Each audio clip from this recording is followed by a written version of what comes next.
మహోజ్వలంగా సాగిన స్వరాష్ట్ర ఉద్యమంలో తెలంగాణ ప్రత్యేక రాష్ట్ర ఏర్పాటు కోసం సాగిన అనేక ఉద్యమాల్లో మనకు మహబూబ్నగర్ మున్సిపాలిటీ పరిధిలోని 9వ వార్డు పరిధిలోకి వచ్చే పాలకొండ గ్రామానికి చెందిన దిడ్డి ఆంజనేయులు యాదవ్ గారు ఒక కీలక పాత్ర పోషించారు. సామాన్య కార్యకర్తగా ఉంటూనే ఆ రోజున్న టీఆర్ఎస్ కొంత సానుభూతిపరుడిగా ఉంటూనే అంటే ఏకంగా తెలంగాణ ఉద్యమం సాధించాలనే ఏకైక లక్ష్యంతో ఆయన పడ్డ శ్రమ ఇంత అంత కాదని చెప్పాలి. తన పని తాను చేసుకుంటూనే తెలంగాణ ఉద్యమంలో అనేక విధాలుగా పోరాటాలు చేసి సొంత డబ్బులతోనే కార్యక్రమాలు నిర్వహించి తెలంగాణ ఉద్యమాన్ని గ్రామాన వివరించి చెప్పడంలో ప్రజలను ఉద్యమంలో మమేకం చేయడంలో ఆంజనేయులు యాదవ్ గారి పాత్ర ప్రముఖమని చెప్పాలి.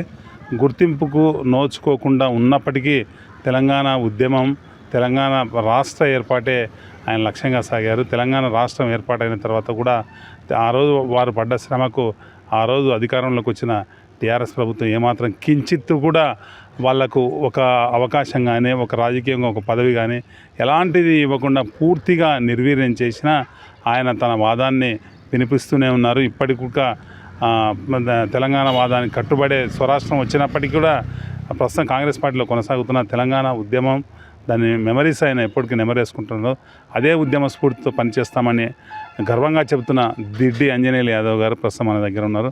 వారితో మాట్లాడించే ప్రయత్నిద్దాం. ఆంజనేయులు యాదవ్ గారు, మీరు తెలంగాణ ఉద్యమంలో పాల్గొన్నారు కదా, అసలు మీరు అంటే ఉద్యమంలో పాల్గొన్న ఆలోచన ఎప్పుడు వచ్చింది? ఏ సంవత్సరం నుండి పాల్గొన్నారు? నేను 2007 నుంచి చూస్తూ ఇంకా దానిలోనే ఉండి చేయడం అనేది మాకు ఇష్టం అనిపించక రాజకీయ పరంగా మాత్రము రాలేం. ఇప్పుడు కాంగ్రెస్ మార్పు కోరాలని ప్రత్యేకంగా ఎన్ఎం శ్రీనివాసరెడ్డి గారు ఉద్యమకారుడు కాబట్టి ఆయన స్ఫూర్తిగా ఆయన అడుగుజాడలను నడవాలనే భావనతోటి మేము ఆయన అడుగుజాడలు నడుస్తున్నాం. ఇప్పుడు అంటే ఆ రోజున్న తెలంగాణ ఉద్యమంలో మీరు ఎవరి నాయకత్వంలో పనిచేశారు? స్థానికంగా మనకు ఇబ్రహీం భాయ్ తెలంగాణ ఉద్యమకారుగా ఇన్ఛార్జిగా ఉన్నాయి. ఇక్కడ మేము పాల్కొండకి వెళ్ళి వైస్ ప్రెసిడెంట్గా చేసినాము. ఉద్యమకారులలో వైస్ ప్రెసిడెంట్గా చేసినాము. ఇబ్రహీం భాయ్ ఆయన ఆధ్వర్యంలో పనిచేసినాము. ప్రస్తుతం మనకు మహబూబ్నగర్గా ఉన్న ఎమ్మెల్యే ఎన్ఎం శ్రీనివాసరెడ్డి గారు ఉద్యమంలో పాల్గొన్నారు కదా, వారు నాయకత్వం వహించారు. వారు జిల్లా అధ్యక్షుడు పనిచేశారు. వారి నాయకత్వంలో మీరు కొనసాగారా? చేసినాము. ఆయన 2 ఏళ్ళన్నర ఇక్కడ ఎమ్మెల్యేగా పనిచేసినారు. ఆయన ఆధ్వర్యంలో కూడా పనిచేసినాము. ఆయన అడుగుజాడలు ఉన్నందుకే ఇప్పుడు కూడా ఆయనకు సహకరించినాము.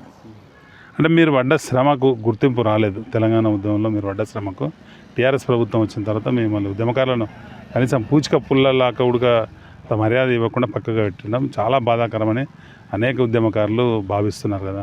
అంటే మీరు కోల్పోయింది ఏమైనా ఉందే? అంటే మీరు సమయం ఇచ్చారు, దాంతోపాటు ఇంకేమన్నా? చాలా యువకులు మనకు ప్రత్యేకంగా తెలంగాణ తెచ్చుకోవడం ఏంది, నీళ్లు నిధులు నియామకాలు. మనం ఏవైతే ఉద్యోగాలు అనుకున్నామో పిల్లలు యూత్కి కావాలనుకున్నామో యూత్ పిల్లలు ఏడున్నారు, ఉద్యోగాలు ఏడున్నాయి. మనకు కావాల్సింది యూత్ పిల్లలు ఉద్యోగాలు కావాలి. మనకు ఉద్యోగాలు ఎక్కడ కూడా అవకాశాలు పెద్దగా రాలేవు. మరీ ఘోరం అంటే పాల్కొండ కలెక్టర్ ఆఫీస్ కొత్తగా పడ్డది కూడా ఈడ ఒక 10 జాబులు లేవు. మేము ఇంకా ఎంత అని చేయాలి టీఆర్ఎస్కు? అందుకొరకు కాంగ్రెస్కు పనిచేసినాము, మార్పు కోరినాము. అదే ఎమ్మెల్యే గారిని ఇప్పుడు ప్రజెంట్గా ఉన్న ఎమ్మెల్యే గారి దృష్టికి కూడా తీసుకెళ్ళినాం. మేము మాకు కలెక్టర్ ఆఫీస్ దగ్గరుంది, మాకు యూత్ పిల్లలకు కంపల్సరీ జాబులు కావాలని ఆలోచిద్దాంలే అని అన్నారు ఆయన. ఇంకోటి పని కూడా ఖచ్చితంగా చేస్తాంలే అని కూడా హామీ ఇచ్చింది. మీకు శ్రీనివాస్ గౌడ్ కూడా ఉద్యమకారుడిగా గుర్తింపు పొందాడు. ఆయన రాష్ట్రాయిలో ఉద్యమాలు చేశాడు కదా. ఆయన ఎమ్మెల్యేగా ఉన్నాడు, మంత్రిగా ఉన్నాడు. ఆ 10 ఏళ్ల కాలంలో మీకు ఏం దక్కలేదా? అంటే పదవులు కానీ ఇంకేమైనా గుర్తింపు కానీ? ఈ ఉద్యమకారులకు మాత్రం పదవులు లేవు, కానీ చిన్న చిన్న లీడర్లు అప్పటికప్పుడు పుట్టగొడుగులకు వచ్చిండ్రు. వాళ్ళ కన్నుసైగల వాళ్ళ అడుగుజాడలో పెట్టుకున్నారు. వాళ్ళు ఆయన దగ్గర స్టార్ట్లో కలిసినాం మేము. ఫస్ట్గా ఎమ్మెల్యేగా ఉన్నప్పుడు మాత్రం బాగానే మీటింగ్లు దీనిలో అటెండ్ అయినాము. తర్వాత వచ్చిన వాళ్ళు వాళ్ళకు అనుసంధానంలో పెట్టుకున్నారు. వాళ్ళు భూ కబ్జాలు వాళ్ళు ఏమున్నా బెడ్రూమ్లు కానీ ఊళ్ళకి ఏమైనా వచ్చినా కానీ వాళ్ళకు అనుసంధానంలో నడిచినాయి, కానీ ఊరికి మాత్రం ఏం ఒరిగింది అయితే ఏం లేదు. ఉద్యమకారుడిగా నిన్ను పిలిచి కనీసం నీ నోటీసులు ఎవరైనా ఉండరా పేదలని ఎప్పుడన్నా అడిగినా వాళ్ళకి సాయం చేద్దాం అలాంటి అవకాశాలు కూడా ఎప్పుడు కూడా? మీరు ఎట్లా ఫీల్ అయినారు? అంటే ఒక ఉద్యమం కోసం అన్నీ వదులుకొని పనిచేసినారు, స్వరాష్ట్రం వచ్చింది, అయినా ప్రభుత్వం మిమ్మల్ని ఆ రోజున ప్రభుత్వం పట్టించుకోలేదా? మీరు ఎంత మానసిక వేదన గురైనారు? చాలా. ఎప్పుడు కూడా వాళ్ళు ఉద్యమకారులను పిలిచినటువంటి దాఖలే లేవు. అసలు అంటే ముఖ్యమైన ఏమైనా గుర్తున్నాయి మీకు అప్పుడు ఈ కార్యక్రమం చేసినప్పుడు ఇది జరిగింది ఇట్లా అటువంటిది ఏమన్నా? ఇంకా జేఏసీ పిలుపు మేరకు లాస్ట్లో మనము ఏదైతే సడక్ బంద్ ఉందో అది కండ్లూరులో ఉంది ఇంకా. ఎందుకంటే హైదరాబాద్ నుంచి బెంగళూరు వరకు ఉన్న రోడ్డు మీద ఎక్కడైతున్నావో మేము పోతులమడుగు దగ్గర సడక్ బంద్గా మేము టైర్లు కలిసి చాలా, అది మాత్రం మెమరీ చాలా బాగుంది. ఎక్కడ కూడా లేదు, మేము టైర్లు వేసి ఇది చేసినాం. ఇప్పుడు అంటే ఎన్ఎన్ శ్రీనివాస్ రెడ్డి గారు ఉన్నారు, స్టేట్లో రేవంత్ రెడ్డి గారు ఉన్నారు సీఎంగా.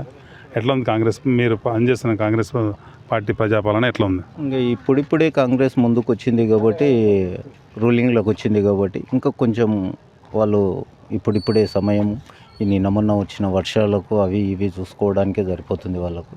మనకిచ్చిన హామీలు ఏవైతున్నావో కరెక్ట్గా నెరవేర్చడానికి ఇంకా కొంచెం టైం పడుతుంది. ఆ టైం ఎదురు చూస్తున్నాం మేము కూడా ప్రజలు. అంటే మీరు మలితరం తెలంగాణ ఉద్యమంలో పాల్గొన్నారు.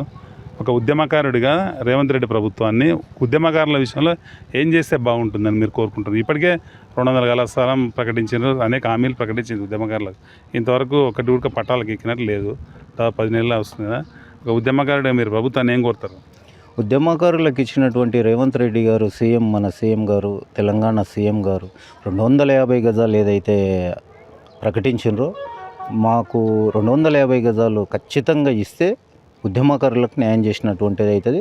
అదేవిధంగా యువకులకు ప్రత్యేకంగా జాబులు ఎంతో కొంత ఊరు కొంతమందికి ఇవ్వడంలో మేము కొంత ఆనందపడతాం ఉద్యమకారులు. మీకు ఉద్యమకారులకు ఇచ్చిన హామీలు నెరవేర్చాలని ముఖ్యమంత్రి మీకు విశ్వాసం ఉందా? ఖచ్చితంగా విశ్వాసం ఉంది. భూములు కూడా ఉన్నాయి, పాల్కొండల 9వ వార్డులో కూడా భూములు ఉన్నాయి. అవి కూడా మేము చూపెట్టడానికి మొత్తం ఉద్యమకారుల పరిస్థితి చెప్తున్నాను.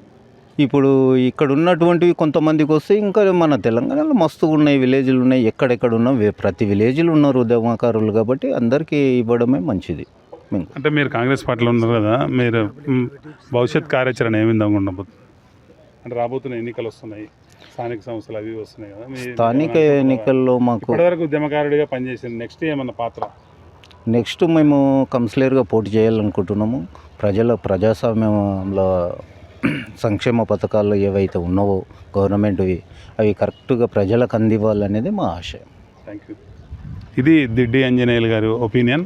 ఖచ్చితంగా తెలంగాణ ఉద్యమంలో పనిచేసిన తాము రాబోయే రోజుల్లో ప్రజా జీవితంలోకి రాబోతున్నానని ఆయన స్పష్టం చేస్తున్నారు.